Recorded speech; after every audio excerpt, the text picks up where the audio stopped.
All right, maybe want to make sure that I'm good. Make sure my connection is good. Oh no, that's the pole. All right, so far so good. Check my bar. All right, got a little signal. Yeah, I had to get moved to my little office space, which is our closet, because my wife is tending to the kids, but yet show must go on. So welcome to the Royal Takeover Literary Edition. I am KT Brown. I am your host for this evening, as well as your host for Substack YouTube, which will be recorded for tomorrow. All right, so without further ado, I'm gonna go ahead and pick up where I left off, and hopefully I have some good. Hopefully I have some good signal, because that thing done turned off on me. But my wife couldn't join me tonight. Usually it's me and her, and it's usually on her Facebook Live, but instead I'm going to have it on mine tonight. Here to finish reading chapter 1 of Path of the Lion, Rising Kingdom Part 1, The Birthright, chapter 1, in remembrance of that beautiful day. Part 2, The Throne, A Path of the Lion, the epic conclusion, is coming out this next Friday. So ebook is available. Ebook is now available on Amazon. Go ahead and check it out. Check out also Part 1, The Birthright, if you haven't. It is a 2-time award-winning novel. So hey, if you read it, you won't get disappointed. Now, where I left off, pretty much introducing the two brothers. They end up fighting. The master ends up coming. The mother fusses at him. So now we're getting to the part where we're getting introduced to the High Chieftain, which is Oba Azanwa. Moses Azanwa is the main character of the novel, and Ramses Azanwa is the antagonist of the novel. All right, so I'm just gonna go ahead and start reading the rest of the chapter in remembrance of that beautiful day, based on my novel. You see it here. Path of the Lion, Rising Kingdom, Part 1, The Birthright. Here we go. Master Ngazi, the chieftain said, take my family to the banquet hall at once. We are beginning soon. We will be there. The chieftain's face disappeared, shutting off the device. The banquet is starting, Ngazi said. We better get going. The boys held their mother's hand as she followed Ngazi to the banquet hall. Ramses was ecstatic seeing a room of royalists from different clans and territories, with each person dressed according to the customs of their clan. He was overjoyed to see the vastness of the melanin distinguishing the vivacious feel of the room. However, Moses was inquisitive, desiring the knowledge to know the culture in his presence. He examined the various colors each tribe had on their kaftans and suits. He tugged on Ngazi's pants leg, getting his attention. Master Ngazi, he said. Master Ngazi, he said. Who are all these people? What do they have on? Ngazi let out a smile, proud to let the chieftain's son know the great unity that was before their very eyes. What you see here is the clans of unity, he said. The people in red and yellow robes represent the monk clan of Jenny's Island. They focus their power fully on spiritual energy. Their power is so great that they can even train monkeys to aid them in battle. Moses' eyes widened with fascination as Ngazi continued his teaching. The ones that are wearing the fur around their kaftan represent the Jaguar clan of Mombasa and central Nubaria. They use their fighting prowess with swiftness, meaning their warriors always plan to finish their opponents as quickly as they can. How about the ones in the red and orange? Asked Moses. They represent the Offer clan of Aswan. Since their ancestors chose the East Nubarian Desert as their home and training grounds, their warriors rely on solar power. They wield the power of fire given to them by the mystical fire guardians. Moses nodded his head with approval and continued to walk alongside his mother, Ramses and Ghazi, as they ventured towards the crowded room and were met by the chieftain. His outfit flashed the same colors as his sons and wife. The sapphire stone center of his turban gleamed from the light's reflection. And Ghazi, Ramses, and their mother bowed to him.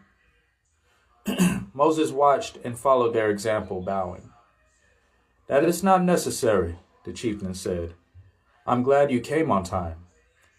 My apologies, Your Highness. I lost track of time," said Ngazi. "Save your apologies, Ngazi. Have you heard anything of the Wolf Clan?" "I tried for days reaching out to Alpha Akantoye, but he never responded."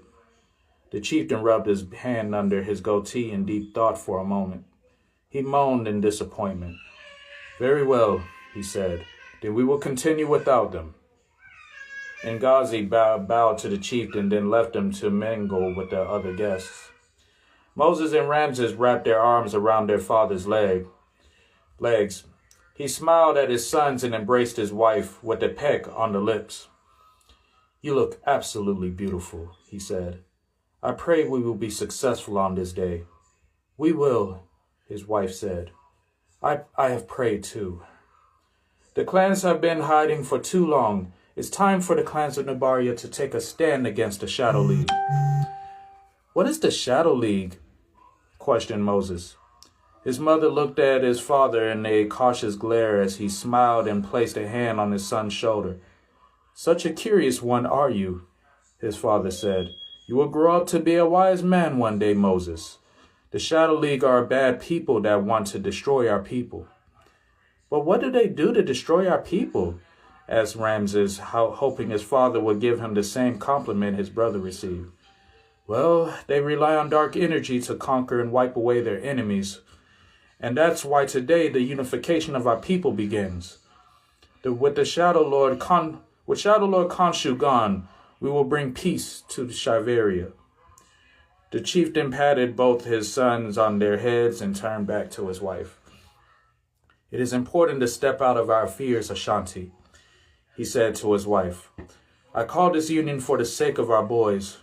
I know the Supreme has only chosen the eldest by right to be my heir, but I refuse for any of them to grow up in a future leading to darkness."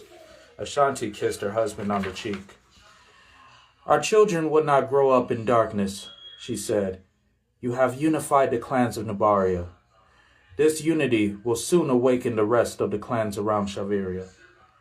The chieftain smiled and gestured her and his sons to follow him to the front of the banquet hall. Moses grabbed his mother's hand as they were greeting guests through the aisle.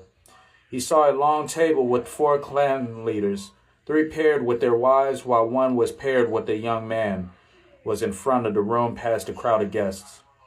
The chieftain spotted Ngazi taking a seat near the table, telling the boys to sit with him. Moses and his brothers separated from their parents.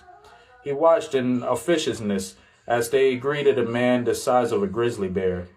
His thick locks added to his intimidating size, garbed in a burgundy dress suit with black suede shoes. Master Ngazi, who is that?" wondered Moses. "That is King Mongrel," he said. "He's big." Moses watched as his father and Mongrel bowed to each other with respect. "Greetings, Chieftain Oba," Mongrel said in a deep baritone voice that was unsettling. Greetings, King Mongrel," the chieftain said. "My goodness, they say you were stacked in size, but it's amazing to actually see it for myself."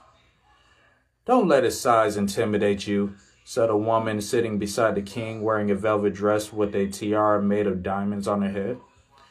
"Deep inside, he is a gentle soul." And I believe it to be true. Drums started beating in the background with the horns blowing. Everyone in the room was in complete silence after the drums and the horns stopped playing. Moses stood beside Ngazi as he watched his parents make their place at the table next to the rest of the clan leaders. Introducing Chieftain Oba of the Lion Clan and ruler of Nabaria, said one of the servants of the palace. Moses peered around the silent room as everyone gave his parents their undivided attention. Greetings, everyone, and thank you for coming to what is a significant day, said Chieftain Oba. For years, the clans from abroad have been terrorized and plagued by the army of the Shadow League and the ruler and the lords that rule it. The clans allowed the dark deity of Kashak to bring fear in their hearts. Well, I say no more. It is time to take a stand and fight. The crowds clapped and cheered on, moved by the chieftain's words. Here I have 3 clans that decided to join our crusade against the Shadow League. King Mongrel and Queen Nabila of the Lion Clan. Not the Lion Clan. Excuse me. King Mongrel and Queen Nabila of the Monk Clan, take a stand. The crowd stood up to their feet while people in the room were clapping. Moses and Ramses looked at a table across from them and saw 2 girls around their age wearing the same colored dresses as the royal monk couple. The girls looked at them with blank stares, and Ghazi smiled and placed his arms around the boys' necks. That is their daughters Tulip and Kalia, he said. Don't just look at them, wave and say hello. Moses and Ramses smiled, waving at them. The girls smiled back and returned waves of hello. The chieftain continued his speech, addressing the leaders. Chieftain Tuku and his son Prince Karungu of the Jaguar clan, take a stand. The man stood with his son and waved. Chieftain Hulu and his wife Manuni of the Offer clan, take a stand. The 2 stood to their feet, joining the other leaders. A girl of long brown hair stood smiling at the couple in a dress that matched their outfits. She was slightly older than Ramses, but he couldn't help but stare at her. He'd seen her before in passing while on family vacations to Nabaria's soothing beaches. His father introduced her one time. Amanaya was the name he remembered. Her smile was bright like her golden brown skin. He always had fantasies of her one day being his wife. Perhaps one day it could happen. With our clans united, we will be able to reach out to the clans scattered abroad from the lands of the Atlantics, the Pacifics, and even the hidden polar regions of the Aquaic clans, the chieftain continued. We must stay strong, both physically and mentally. We must. The doors of the banquet hall flew open before the chieftain could say another word. The crowd was startled and looked back towards the entrance. Ozoma, the general of the Lion Clan, abruptly stormed in the room with a troubled look. My apologies, Your Highness, for interrupting, he said, but we have a situation. What is it, Ozoma? Inquired the chieftain. This meeting is important, but everyone's safety is just as important. It's the Shadow League. They came out of nowhere. They're here in Palacera, led by the Shadow Lords. The crowd began to panic as Ngazi grabbed Moses and Ramses by the wrists with a gloomy look. Listen, you 2, he said. A great change is about to happen. No matter what, I need you to stick by me. You understand? Moses and his brother nodded with sad approval while observing the chaos brewing around them. Well, it looks like they brought the war to us, said the chieftain. He looked at the other clan leaders and smiled. I hope you brought enough warriors for this battle. And that is the end of chapter 1. All right, I definitely appreciate those who came on, including those who will probably watch later, of the reading of, the rest of chapter 1 in remembrance of that beautiful day. I'm going to say it was a pretty rough day for me, I won't say that it is my last day as an educator, but it's my last day at that school that I was teaching. The level of disrespect that the principal had towards me by bringing another teacher in my classroom. It is what it is, but, moving on. I'm moving on. staying positive. You know, I move through the grace of the Most High. You know, not being an angry black man acting all ghetto. Nah, that ain't me. So, you know,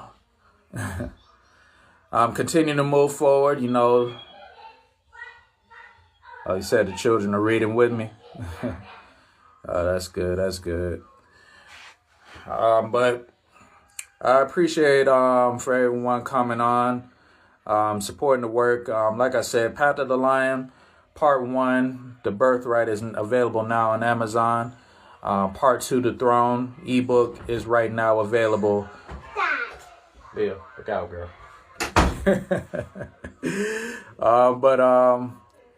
Path of the Lion, Part 2, The Throne, ebook. The ebook you can pre-order now on Amazon. Until then, and until next time, I want to say peace and blessings. Excuse me. Chapter 2, Invasion, will be read in the next episode, next Thursday, regular scheduled time. Until then, this has been the Royal Takeover, Literary Edition. I'm KT Brown, signing out. Daddy, I love you.